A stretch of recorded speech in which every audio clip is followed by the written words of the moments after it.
Since starting school and a second job this year, I have hardly been able to find the time to really open up my mind and sit in boredom, sit in nothingness. At this point, I don't really think I get as burnt out. I kind of just forgot how to exist outside of the burnout. So now, like I would do when I was constantly feeling burnt out, I just occupy my mind and my energy with consistent overconsumption of media, and I'm not really giving myself the space and opportunity to be creative on my own. I knew I was really looking forward to Art Basel because it was something that my spirit needed, to be in an environment where there's so much creative energy just flowing freely and organically was something so nurturing. So here's that experience. Here's Art Basel through my lens.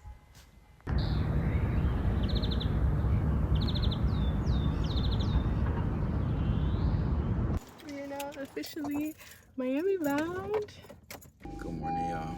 We are on the way to the Yams, and we're gonna have a great day. It's gonna be good. It's gonna be a good drive. Unfortunately, in this conversation, my car was louder than us, so I couldn't include the audio, but there was one part that really captivated me when I was rewatching it, and it was when I said that I currently believe that every breath we take, every thought that we have is a manifestation towards our future. We are currently and actively building the belief systems and planting the seeds that will transform who we are, what we pursue, and what comes for us in the days, months, years to come. Our future truly starts now. We finally made it to South Beach. We are on the way to the exhibit currently. I think we're all yapped out for now. We did a lot of yapping in the car, and the traffic here was crazy as expected. So there's that.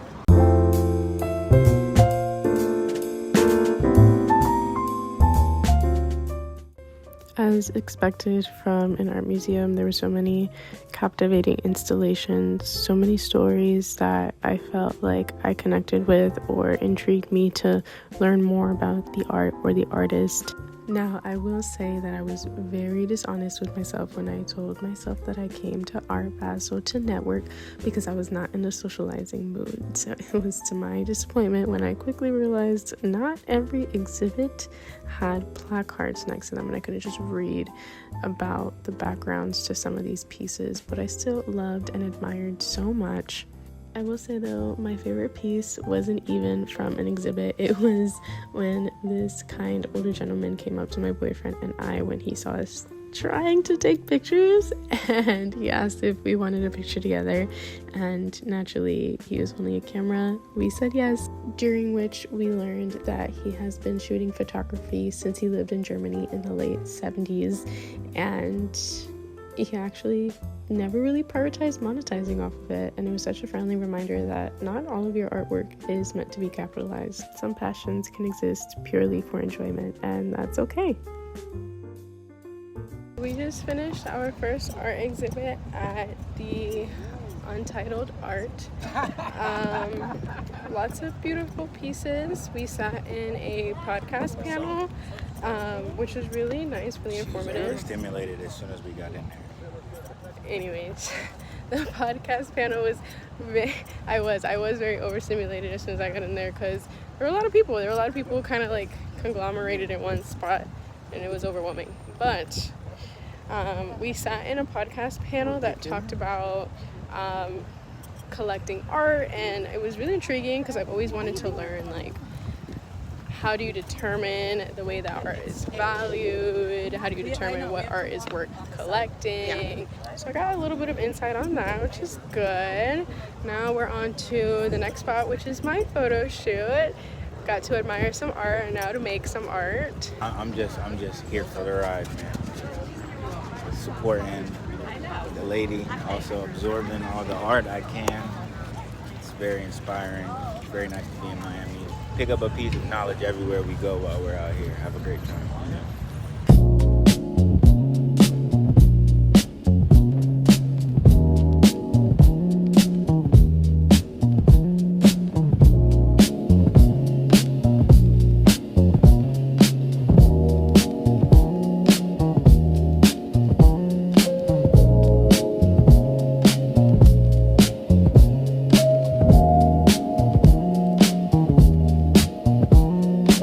got done shooting.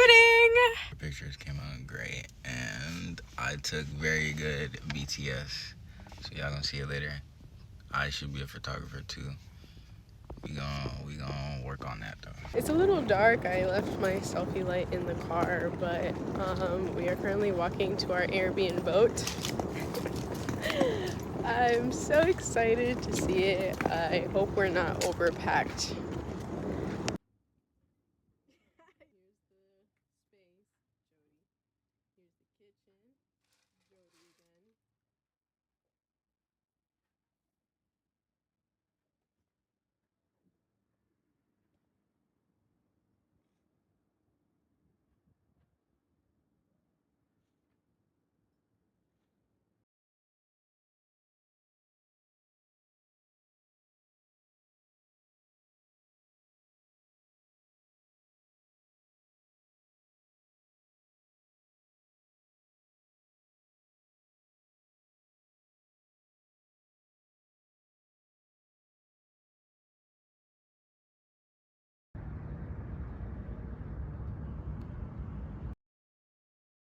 We are out of water.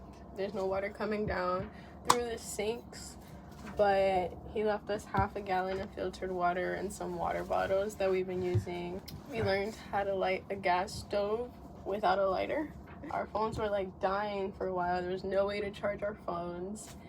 When the owner said, "Now the adventure begins," when we were boarding the boat, I did not know that that's what he meant. There we go.